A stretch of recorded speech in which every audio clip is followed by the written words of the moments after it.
दाता दयालु मध्यमा सद्गुरु मानाराम की पर्यंताम वंदे गुरु परंपराम।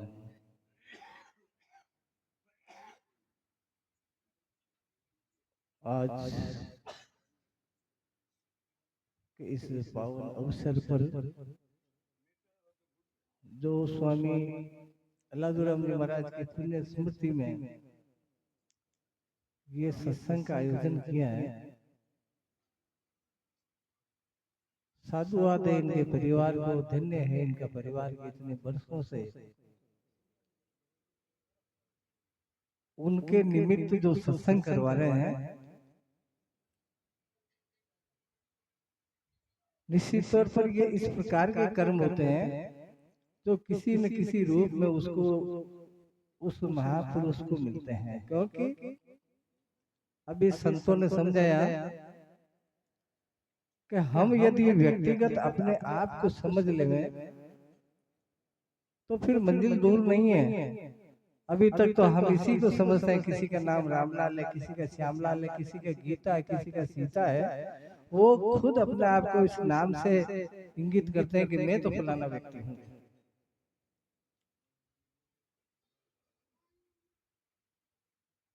आज मानव का जो शरीर है उसको ही अगर पहचान लिया जाए, क्योंकि सबसे जो सक्षम शरीर है वो मनुष्य का है, मानव का है। मानव के अंदर आकाश तत्व होता है, आकाश तत्व बुद्धि का प्रतिनिधित्व करता है, बुद्धि का तत्व है।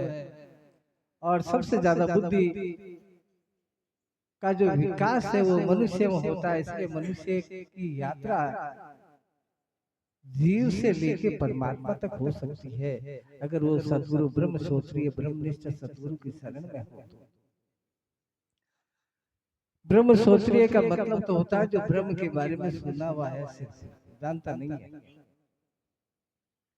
ब्रह्मनिष्ठ का मतलब है कि जो जानता भी है, जो सुना हुआ भी है और जो उसमें रमण करा हुआ भी है। एक आदमी किसी से रास्ता पूछिए कि श्रीनगर जाना है भाई, किधर से जाना है। अगर वो व्यक्ति क्योंकि खुद गया हुआ नहीं है, किसी से पूछ के बताएगा तो वो कहेगा भाई इधर से जाओ, ऐसे जाओ, ऐसे जाओ। पता उसको भी नहीं है, उसने दूसरे से सुना है। ये होता है ब्रह्म सोच। और एक आदमी वो होता है कि भाई श्रीनगर जाना है, तो अगर गया हुआ है 2 4 10 बार 20 बार 50 बार, तो वो ऐसा रास्ता बताएगा जो सुगम हो, जो सरल हो, जिसमें व्यवधान ना हो, बहुत कम व्यवधान हो। इसीलिए हमारे को ब्रह्म सोत्रीय ब्रह्मनिष्ठ सतगुरु की शरण में जाना चाहिए, क्योंकि इस दुनिया के अंदर अगर कोई ऐसी महान शक्ति है जो परमात्मा से मिलवा सकती है तो वो है हमारे सतगुरु। क्योंकि कई बार मैं कहता हूं कि आप का अगर कोर्ट में केस चल रहा है, भले आप कितने पढ़े लिखे हो, आपने एलएलबी किया, वकालत जिसको बोलते हैं, तो भी आपको एक काले कोट वाला पकड़ना पड़ेगा, क्योंकि मजिस्ट्रेट उसकी बात सुनेगा, आपकी बात नहीं सुनेगा। कोर्ट में, छोटी सी कोर्ट में बयान देने के लिए, अपने एविडेंस पेश करने के लिए आपको वकील करना पड़ता है, काले कोट वाला करना पड़ता है। तो कल्पना कीजिए हमारी कोर्टें तो सुप्रीम कोर्ट तक है, वो तो सर्वोच्च के भी उच्च न्यायालय है, जहाँ परमपिता परमात्मा की कोर्ट है, उसमें आपकी पैरवी कौन करेगा। अभी संतों ने कहा कि इस जन्म के बाद अगर किसी का मोक्ष होना है, मुक्ति होना है, मोक्ष और मुक्ति ऐसे नहीं हो सकती, किताबें पढ़ने से नहीं हो सकती, सत्संग कराने से नहीं हो सकती। सत्संग का महत्व समझने से आदमी का कल्याण हो सकता है। क्योंकि अभी मैं देख रहा हूँ कि रुझान ही नहीं है हमारा सत्य का संग। सत्संग होती है सत्य का संग। अभी नाच गाने का अगर प्रोग्राम होता ना तो हजारों की भीड़ लग जाती, लेकिन सत्य नाम का जो भोजन है वो पचता ही नहीं है लोगों के। आज जब हम अभी मैंने बोला कि भाई हम व्यक्तिगत मानने लगे। सबसे पहले तो आप ये देखिए कि मैं गीता सीता सोनलाल मोहनलाल इस प्रकार का नहीं हूँ, क्योंकि अपने आप को समझना पहले। तो जब खुद को मैं इस घर में अगर रहने आया हूँ तो इसकी घर की पूरी पृष्ठभूमि मुझे समझनी पड़ेगी, तब जाके मैं इस गांव में सेटल हो पाऊंगा। आज हम तो अभी मैंने जो नाम बताए इस तरीके से हम स्वीकार करते हैं सज्जनों। शरीर तो हमारे बहुत सारे हैं। मोटे तौर पर हमारे योगी जन, हमारे जो महापुरुष है वो 3 शरीर बताते हैं, लेकिन और थोड़ी विराट दृष्टि से देखें तो शरीर 4 है, और तत्व दृष्टि से देखा जाए, मुक्ति की दृष्टि से देखा जाए तो शरीर 6 है। लेकिन मैं आपको 3 शरीरों के बारे में बताता हूँ। ये जो दिख रहा है शरीर, किसी का महिला का शरीर है, किसी का पुरुष का शरीर है, किसी गधे का, घोड़े का, किसी बकरे का, और किसी कीट पतंगे का शरीर है। ये तो भौतिक शरीर है। जो नष्ट होने वाली वस्तु है वो ईश्वर नहीं हो सकती। जितनी भी इस दुनिया में आपको आंखों से दिख रही है, हाथों से स्पर्श हो रहा है, ज्ञानेंद्रिय कर्मेंद्रियों से उनको भोग रहे हो, वो कोई भी वस्तु परमात्मा का एलिमेंट हो ही नहीं सकता। दूसरा होता है सूक्ष्म शरीर। इस शरीर को हम जला देते हैं, जब भी उसका अंतिम श्वास होता है तो उसको जला देते हैं, सूक्ष्म स्थूल शरीर को। लेकिन एक होता है सूक्ष्म शरीर जो 25 तत्व से मिलकर बना होता है। बहुत लंबा विषय हो जाएगा इसमें। इसको मोटे तौर पर इस प्रकार से समझ लीजिए कि जिन जिन चीजों को आप पकड़ नहीं सकते वो चीजें ईश्वर है। जैसे मैं कुछ उदाहरण बताता हूँ, क्योंकि पूरे 25 को 25 से समझाऊंगा तो काफी समय लग जाएगा। और महाराज श्री ने कहा कि ज्यादा गहरे मत उतरना, तो ये बहुत गहरा विषय हो जाएगा, फिर आपको काफी मंथन की आवश्यकता पड़ेगी। इसलिए मोटे तौर पर आप देख लीजिए कि सूक्ष्म शरीर वो शरीर है जिसको आप पकड़ नहीं सकते, और जिसको नहीं पकड़ सकते हैं ना, वो एलिमेंट परमपिता परमात्मा है। परमात्मा की कोई नगरी नहीं है कि ऊपर विष्णु लोक है, शिव लोक है, स्वर्ग है, नरक है, ऐसा कुछ नहीं है। अच्छे घर में पैदा हो जाइए वो स्वर्ग है, और किसी ऐसे घर में पैदा हो जाओ जहाँ कोई मकान नहीं, कोई लूले लंगड़े अंधे कोड़े, ये टांग टूटी हुई, ऐसा बहुत सारी विसंगतियां हैं, तो वो खुद नरक है। ऊपर ऐसा कोई प्लेटफॉर्म नहीं है। ये तो कर्मकांड का विषय है, पंडित जनों को बताना पड़ता है, क्योंकि शास्त्रों में एक विषय होता है भय। शास्त्रों में अगर भय नहीं डालोगे ना, डर नहीं डालोगे, तो हम परमात्मा की अनुभूति का रास्ता चुनेंगे ही नहीं। इसीलिए भय डालना पड़ता है कि बैसे पे बैठ के आएगा काल, और किसी को ले जाता है, गलत काम किया तो आपको तेल में डालेंगे, अच्छा काम किया तो बहुत आपको सुंदरियां मिलेगी, ऐसा स्वर्ग का सुख भोगोगे। आपको देखिए, तत्व दृष्टि से देखिए कि ऊपर कौन से भैंस पाल के बैठा है जो पैसा भेजेगा। कहाँ स्वर्ग है? आज हर आदमी पढ़ा लिखा है। विज्ञान की दृष्टि से देखिए, जो ओजोन की परत ये पढ़ते हैं, इस ब्रह्मांड में पढ़ते हैं, इसके अलावा कुछ नहीं है। ये हमारा जो पृथ्वी है ये भी एक गोला है, गोलार्ध है। तो स्वर्ग होना नरक होना इधर ही है। ये आत्मा एक शरीर को छोड़कर दूसरे शरीर में कर्मानुसार चली जाती है, कि जीवन दे देती है। तो जो 25 तत्व है ना, वो स्वयं ईश्वर है। तीसरा होता है कारण शरीर।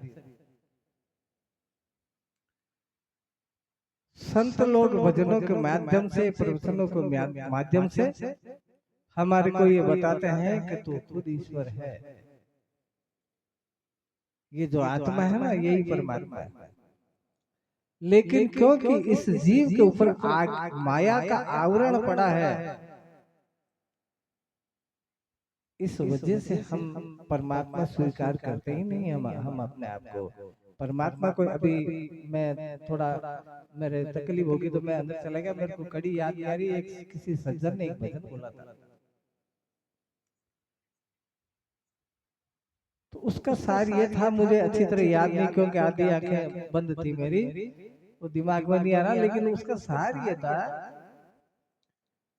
कि जब इस परम पिता परमात्मा तो है तू, ये जितने भी अवतार हुए यहाँ, चाहे कृष्ण का अवतार हो, चाहे राम का अवतार हो, रामदेव जी का अवतार भी भादवे का महीना चल रहा है, बहुत लोग यात्रा जा रहे हैं रामदेव राव, चाहे रामदेव जी हो, चाहे तेजा जी हो, कुछ भी हो, जिस जिसको आप भगवान कहते हो, मैं तो कहता हूँ आप भी भगवान हो। भगवान कोई अलग एलिमेंट नहीं है, जिसके 5 चीजों का सम्मिश्रण हो वो भगवान है। ब ग व आ और न, ये 5 चीजें जिसमें समाहित है ना, वो भगवान है। ब मतलब भूमि, ग का मतलब गगन, आ का मतलब अग्नि, न का मतलब नीर।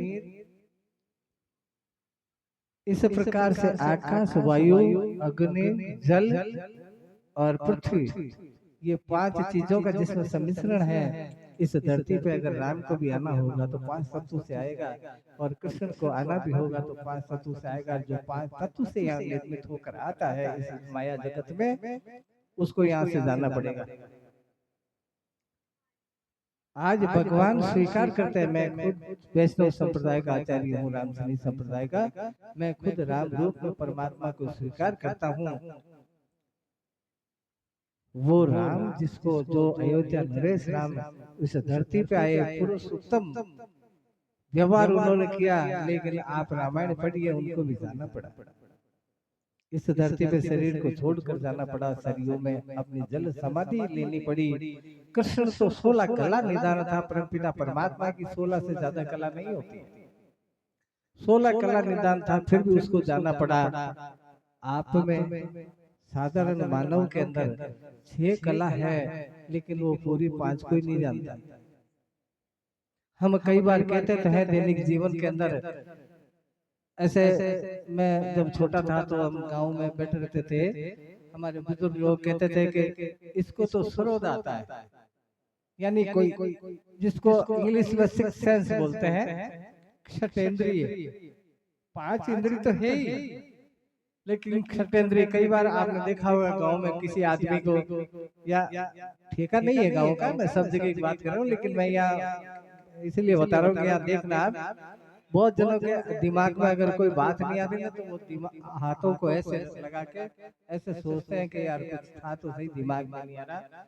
जब उसकी कनेक्टिविटी हो जाती है, उसको बोलते हैं 6 सेंस, 6 इंद्रिय।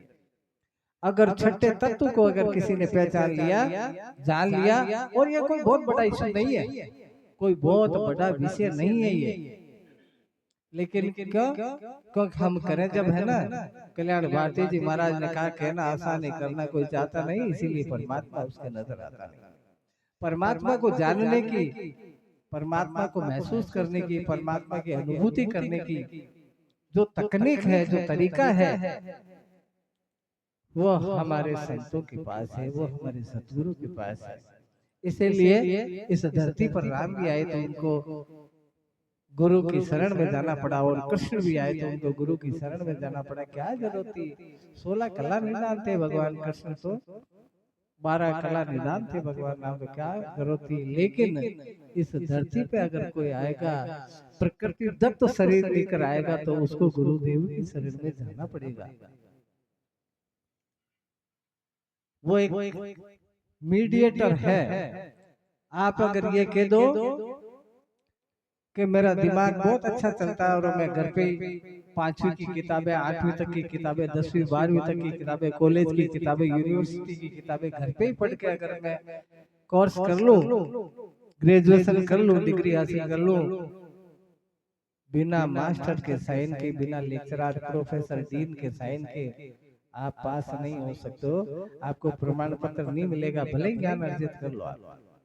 ठीक ऐसे ही आप हजारों किताबें पढ़ लीजिए, हजारों शास्त्र पढ़ लीजिए, श्रुति समृति पढ़ लीजिए, उपनिषद पढ़ लीजिए, लेकिन उसके साइन जब तक नहीं होंगे ना, साइन माने सतगुरु की शरण में जब तक नहीं जाएंगे, तब तक हमारा 3 काल में कल्याण नहीं हो सकता, किसी भी सूरत में नहीं हो सकता। मैं अक्सर जहाँ हमारे देश में और हमारे देश के बाहर भी अगर मैं बोलता हूँ तो एक बात जरूर बोलता हूँ, और ये बात भी मैं अभी भी यहाँ बोल रहा हूँ आपको, कि आज हमारे संत जगत के अंदर हम भजन बोलते हैं, कीर्तन करते हैं, सत्संग का मतलब समझिए। पहले तो अभी महाराज श्रवण राम जी महाराज बताते कि वो बहुत अच्छी तरह से समझा रहे थे, सत्य का संग करना वो सत्संग है। खाली 2 भजन मैंने बोल दिए, 2 आगे सरका दो वो बोलेंगे, फिर आगे सरका दो वो बोलेंगे, मालूम किसी को नहीं किसने क्या बोला।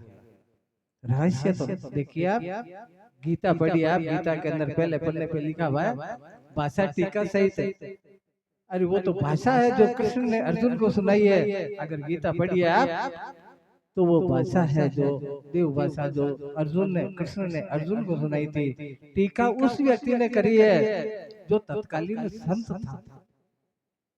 मैंने करी मेरे हिसाब से कर दी, आपने करी आपके हिसाब से कर दी, कोई दूसरा संत था उसने करी उसके हिसाब से कर दी, लेकिन यथार्थ किसी ने नहीं जाना। इसीलिए हम भटक रहे हैं, इसीलिए हम सतगुरु की शरण में जाते हैं। सतगुरु को एलिमेंट, आज मैं एक आध्यात्मिक ग्रुप चलाता हूँ जिसमें काफी हमारे देश के विदेश के काफी लोग जुड़े हुए हैं। उसमें भी एक कोई क्वेश्चन किसी ने पुटअप किया था कि अगर क्या है सतगुरु, आप यहाँ कल्पना कीजिए, आप बुद्धि को थोड़ा सा डेवलप करके देखिए कि कोई व्यक्ति सतगुरु नहीं होता। अगर व्यक्ति सतगुरु होता ना तो इस दुनिया में सतगुरुओं की भीड़ लग जाती, करोड़ों अरबों खरबों सतगुरु हो जाते। सतगुरु का चेहरा भिन्न भिन्न हो सकता है, लेकिन सतगुरु एक है। सतगुरु नाम एलिमेंट का है, तत्व का है। भौतिक रूप से अलग अलग हो सकते हैं। जैसे अभी वर्तमान में अभी हम फारका में, फारका वाले कोई तेजा जी को मानते, कोई रामदेव जी को, कोई बेरू जी को, कोई राम को, कोई कृष्ण को। आप इसको बुद्धि को थोड़ी विस्तृत करके देखिए कि न राम अलग है, न कृष्ण अलग है, न भगवती अलग है, न तेजा जी बेरू जी अलग है, कोई अलग नहीं है, न देवनारायण अलग है। ईश्वर एक है। एको ब्रह्म द्वितीयो नास्ति, हमारे वेदों के अंदर लिखा है एको ब्रह्म द्वितीयो नास्ति। ब्रह्म एक है, ईश्वर एक है, 2 हो नहीं सकते हैं। जब 2 नहीं हो सकते हैं तो हम क्यों उस एक को प्राप्त करने के लिए, एक की अनुभूति करने के लिए क्यों नहीं उस सतगुरु की शरण में जाओ। सजनों, अभी महाराज श्री बता रहे थे कि वहां कोई परिवार आना नहीं आने वाला कि भाई मेरा पिताजी सक्षम है, या मैं जो जा रहा हूँ यहाँ से मर रहा हूँ, मैं पैसे वाला हूँ, अच्छा पद वाला हूँ। वहां तो हमारे कर्मण्येवाधिकारस्तु मा फलकदाचन, गीता के अंदर भगवान कृष्ण ने लिखा है कर्म ही हमारे साथ जाएंगे। लेकिन मैं थोड़ा कर्मों को एक्सप्लेन कर दूं कि किस प्रकार से हमारे कर्म साथ जाएंगे। मेरे को समय कम है, नहीं तो मैं आपको इस सत्संग, क्योंकि आजकल तो संगीत से आनंद आता है लोगों को, मैं आपको आपके शरीर में खोल के बता सकता हूं कि किस प्रकार से कर्म का प्लेटफॉर्म हमारे शरीर के अंदर है, किस प्रकार से है, किस जगह वो स्टोर होता है, कैसे इस शरीर से निकलकर बाहर दूसरे शरीर में प्रवेश करेगा।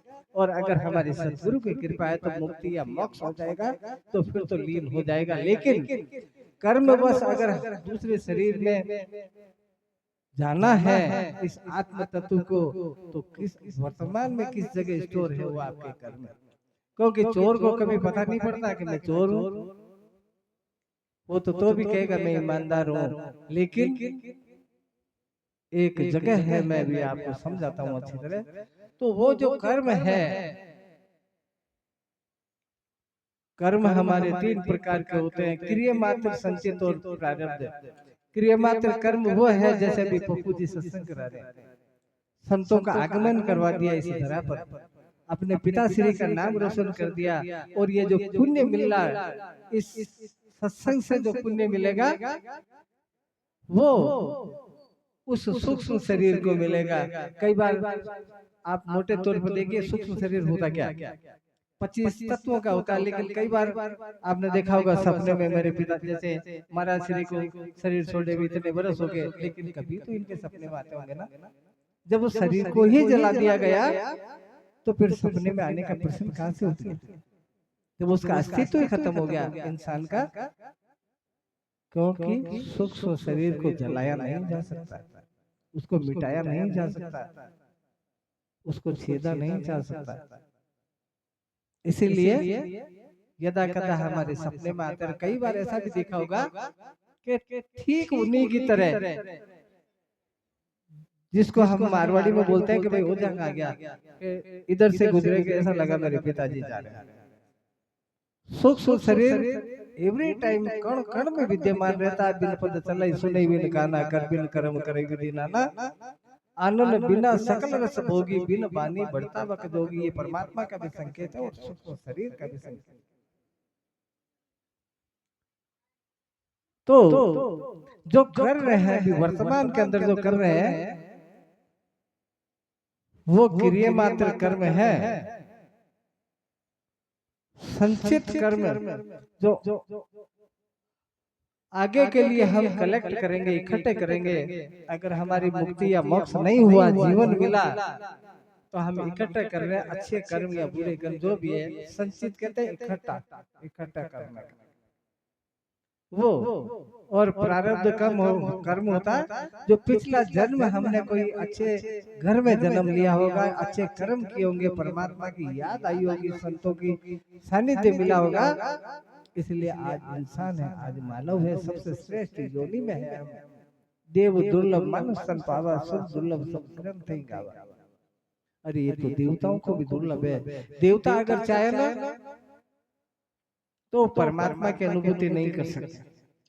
कोई भी हमारे 4 वेद उठा के देख लो, 18 पुराण उठा के देख लो, 108 उपनिषद और 660 नीतियां उठा के देख लीजिए, एक भी देवता ऐसा नहीं मिलेगा जो ये कह सकता है, जिसका प्रमाणिक शब्द है, जिसके के फलाने देवता ने परमात्मा की अनुभूति कर ली। कतई नहीं, सपने में भी संभव नहीं है।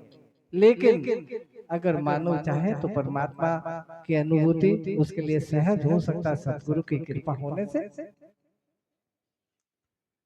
इंसान तो वो महाशक्ति है। देखिए भगवान नारायण के छाती पे लात जाके मार दिए किसी देवता ने, सिर्फ भगवान नारायण झाके नहीं थे उधर।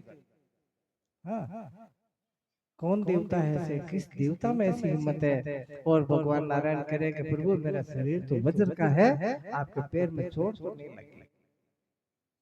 बहुत सारे ऐसे प्रमाण मिलता है जिन्होंने उस परमपिता निराकार में विशिष्ट अद्वैती है, उस निराकार ब्रह्म को साकार रूप करके जमीन पर ला दिया, इस भौतिक जमीन पर ला दिया, दुनिया में ला दिया, संसार में ला दिया।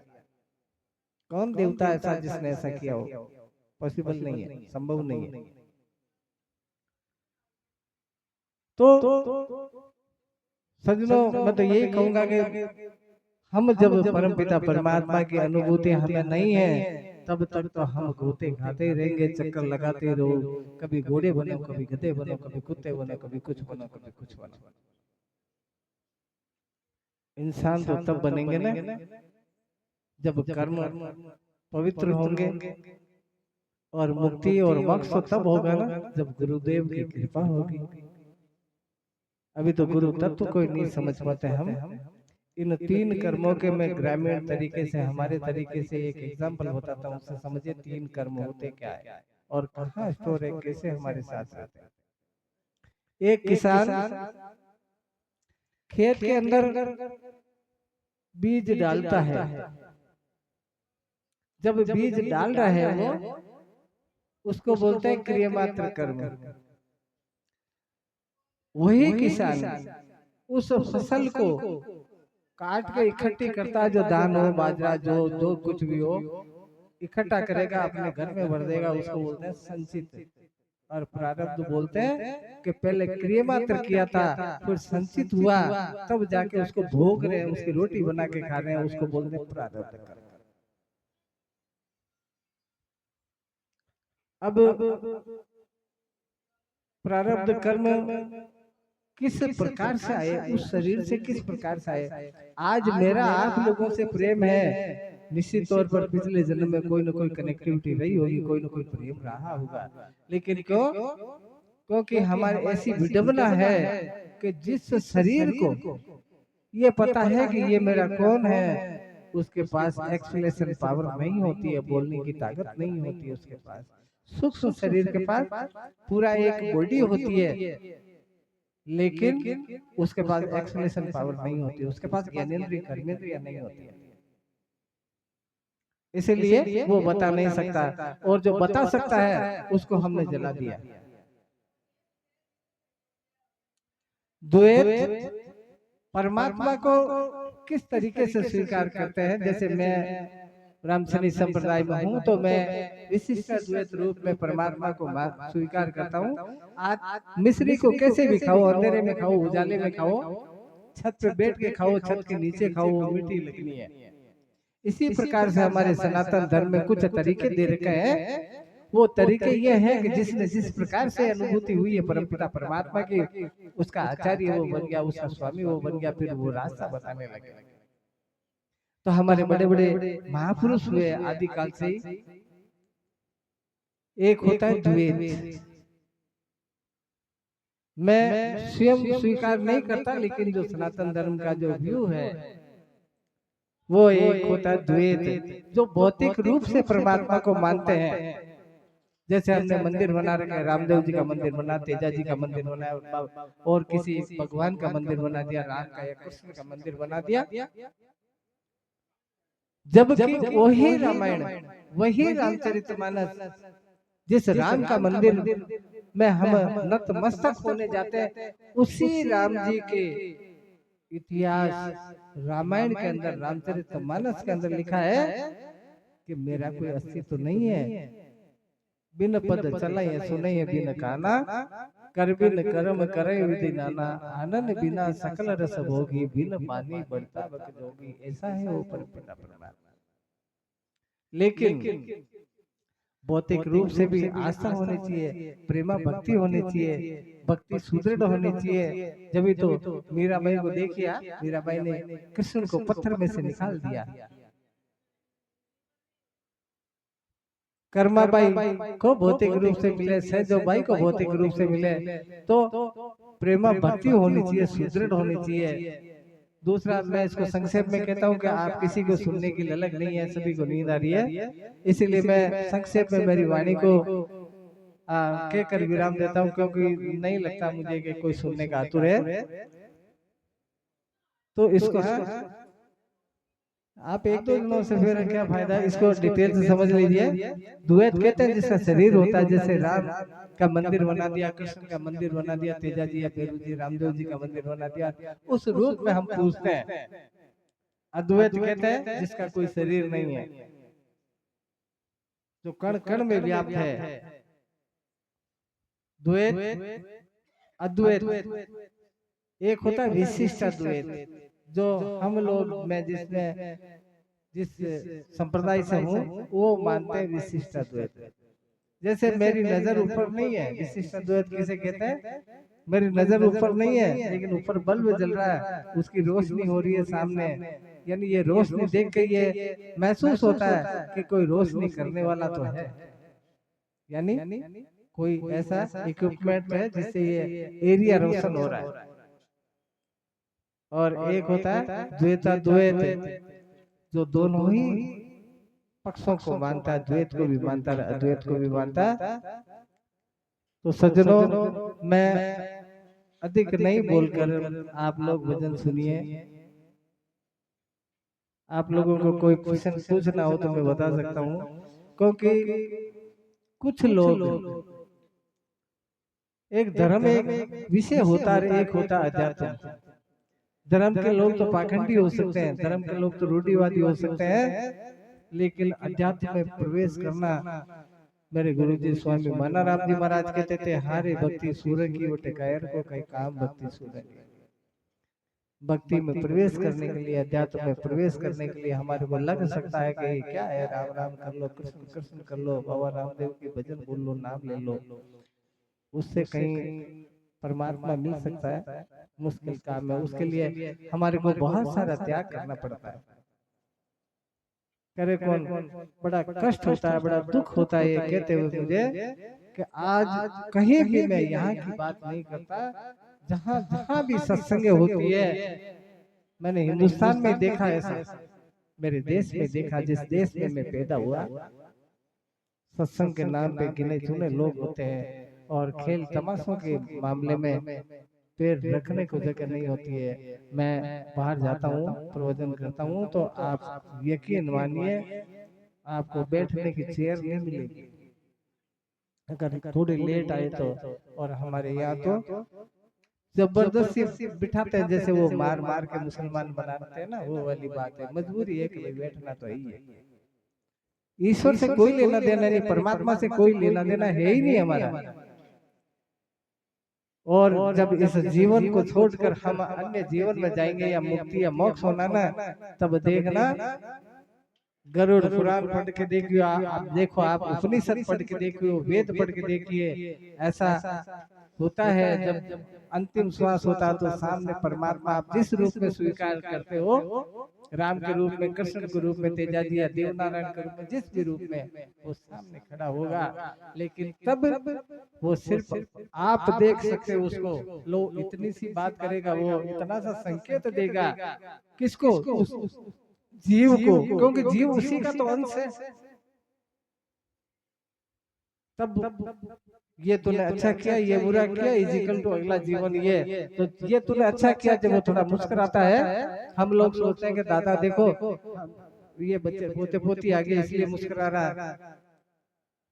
सज्जनों, उसकी ज्ञानेंद्रिय कर्मेंद्रिय तो काम करना पहले ही बंद कर देती है, कुछ क्षण पहले ही। फिर कौन दादा कौन पोता किसको पता है? वो कर्म देख के आंसू आ रहे हैं, उसके गलत कर्म देख कर, अच्छे कर्म देख के उसके, उसको थोड़ी हंसी आ रही है, मुस्कुराहट आ रही है। इजिकल टू इसका रिजल्ट ये, वहाँ किसी सिफारिश की जरूरत नहीं है। लेकिन अगर कोई महापुरुष, कोई सज्जन अगर गुरुमुखी है ना, तो वहां भी उसकी पैरवी करने वाला वो एडवोकेट है, वो सदगुरु है। इसीलिए हर संत ये कहते हैं, हर जो हमारे अवतार हुए सनातन धर्म में, वो भी हमें शिक्षा देने के लिए वो सतगुरु के शरण में जाते हैं कि भाई देखो, आपने देखा होगा, मैं बताना तो बहुत कुछ चाहता हूँ, लेकिन किस प्रकार से बताऊं, कैसे बताऊं आप लोगों को। जब सांदीपनी की शरण में गए कृष्ण, जब वशिष्ठ की शरण में गए राम, तब एक भाषाएं तीन प्रकार की होती है। एक वाचक, जैसे मैं बोल रहा हूँ उसको वाचक बोलते हैं। एक होती है मानस, जिसमें आवाज नहीं आती लेकिन होठ हिलते हैं। और एक होती है उपांशु, जिसमें न होठ हिलते हैं और न शब्द। तो उपांशु में वो संदीपनी कह रहा है कृष्ण भगवान कि हे प्रभु, आप तो जगत के स्वामी हो, मैं आपको क्या शिक्षा दूं। संदीपनी कह रहा है कृष्ण को, लेकिन कृष्ण उसी भाषा में वापस कह रहे हैं उपांशु में कि हे गुरुदेव, मैं ईश्वर हूँ ये अलग विषय है, लेकिन इस धरती पे आया हूँ तो इस प्रकृति के नियमों का पालन करना पड़ेगा। इसीलिए सतगुरु के बिना मेरा पुनः समायोजन होना मुश्किल है। इसलिए मुझे शिक्षा दीजिए, मुझे दीक्षा दीजिए। जब ऐसे लोगों, ऐसे लोग महापुरुष, महामानव, जो हमारे अवतरित महापुरुष है, जो 10 अवतार है, जो 24 अवतारों में 10 अवतार मुख्य है, वो भी परमपिता परमात्मा की अनुभूति के लिए उस कौन चाहता है? एक सागर में से लोटा भर के अलग निकाल दिया, उस लोटे को वापस सागर के अंदर डाल दो। हर व्यक्ति ये चाहता, हर जीव ये चाहता कि मेरा समायोजन हो जाए।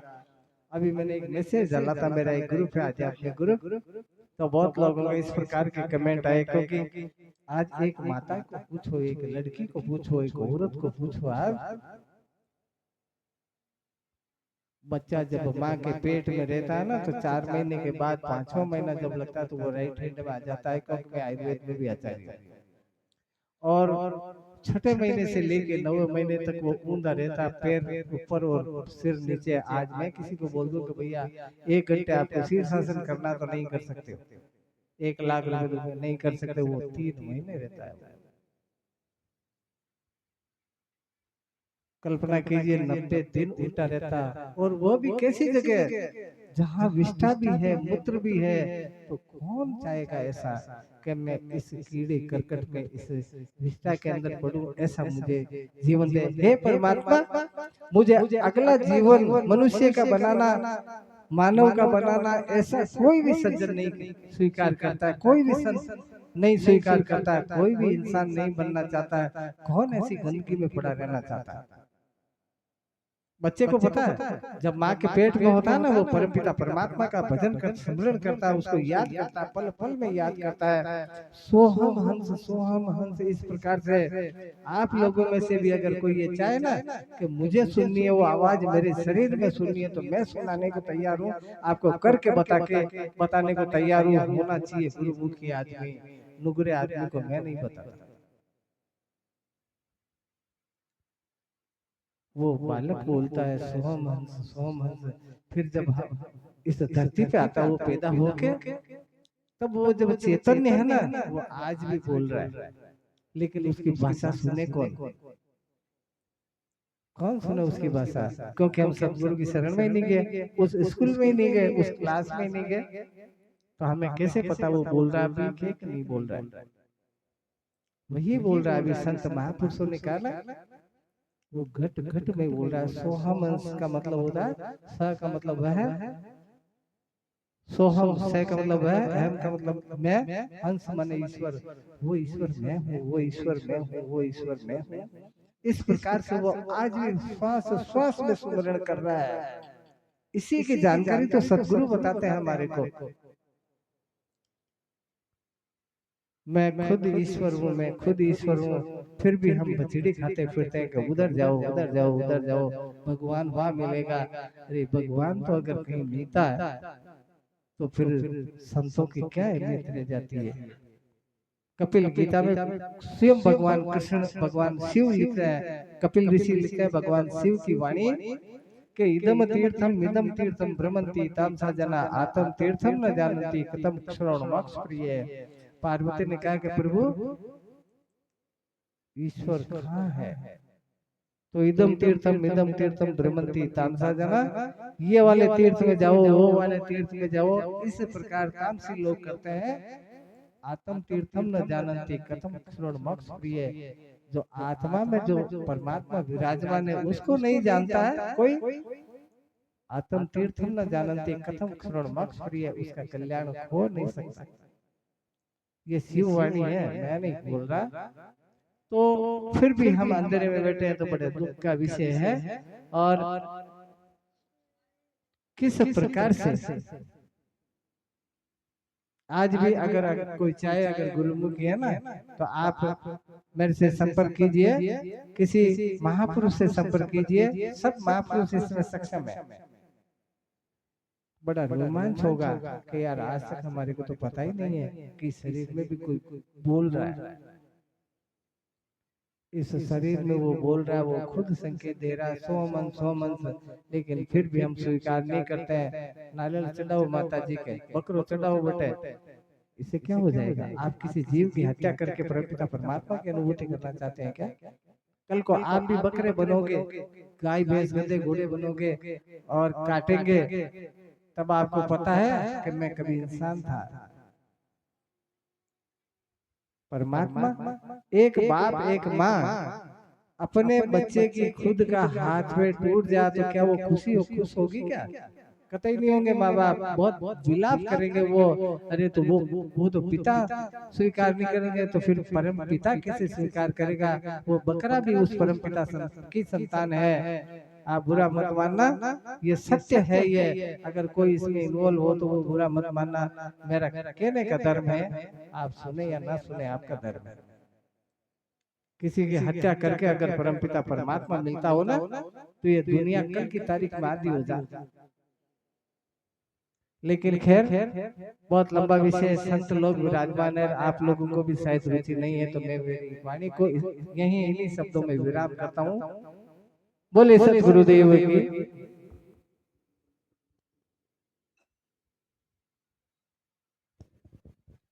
Hello hello hello hello hello. अरे भाई कहीं चले गया, मैं भी आ जाऊंगी बेटी।